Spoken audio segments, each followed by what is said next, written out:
I'm so pleased to have you out here and sharing this time with a lovely Christmas quilt up here on the quilting bed. Like I say, it is never too soon to get your holiday quilts over here to the Quilting Studio. So thank you for joining me out here. This quilt was mailed to me by my new client, Elizabeth, and I'm so happy about it. So pleased to be able to get quilts by mail, to be able to get holiday quilts, to be able to get them finished up so you can get them bound or gifted or wrapped up or up on the edge of your couch or whatever you're doing with them. Let's get them finished and taken care of before the holiday rush happens. So thank you, Elizabeth, for jumping right in and getting the holiday season started. I am loving this one. Now, I sent Elizabeth a variety of options of design. She had already said, I kind of want to go with a Christmas lights idea. And I went ahead and sent her about 5 different Christmas ideas just in case. And I did have a wonderful Christmas lights motif, and so she was thrilled about that. I showed her some different options for colors of thread.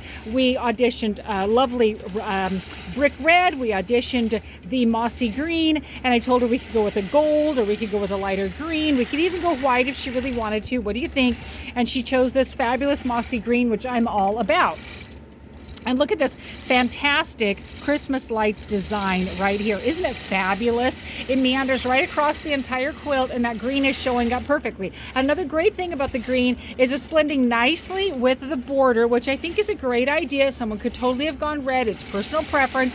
That would have stood out more, but this way it blends beautifully. And then that lovely Christmas filigree on the backing. You can see how wonderfully that mossy green is showing up back there. So let me show you a couple of things about her quilt. One, it is very straight. I'm so pleased. Look at it, just cascading over the edge of the quilting bed. Very nicely done.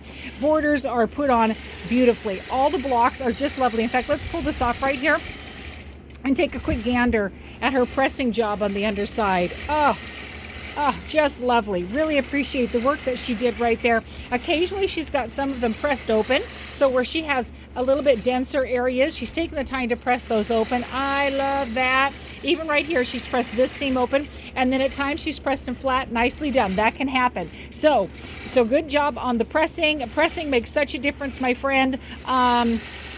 It's seriously like half of the battle. Like, cutting is super important. Your stitch length is super important. Your tension is important. Your 1/4 inch seams are important. And that pressing, I'm telling you, makes such a big difference. Now, the other thing I want to show you is she does have white fabrics here, and she has a few dark things to go with it. In fact, we're going to pause her for just a minute.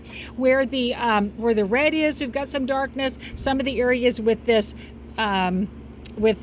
sage kind of color can be pretty dark. So I've gone through as I'm stitching down and looking into these white areas to make sure that the darker fabrics are not sneaking through, and I've actually turned it over and checked the back side as well. I'll be taking care of this one. I wanted to leave that to show you how I can see how some of the darker areas can come through. Now, I've actually marked a couple of areas with a pin to be able to show you. Here's a red one that is shining through right here. When I bring this one down, I've got a little bit of a red one shining through here, and right there's a little bit of red one. Can you see that? So I marked those specifically. I left them so I could show you. So right now, before I continue with her, I'm going to fold the quilt up and I'm going to trim those extra pieces of thread that have snuck down into the white area, because no, we don't want them to be there. That's not okay. You got to stay in your own lane. So that's something I'm going to do over here at the Quilting Studio. I always implore you, if you have dark areas right next to light areas, whether they be white, whether they be light yellow, a light pink, sometimes even a light blue, those can really shine through. So be sure and deal with that before bringing it to the Quilting Studio. But I do try to take a look and see them and move them out if possible, or clip them, whatever it needs to be. So I'm going to get to that right now, and then I'll turn her back on and she'll get finished. Questions or thoughts, pop them down below. Take a minute to like and subscribe. There will also be more of this exact quilt getting stitched out on Facebook and Instagram, where you can see pictures of it. So let's get together and have a good chat.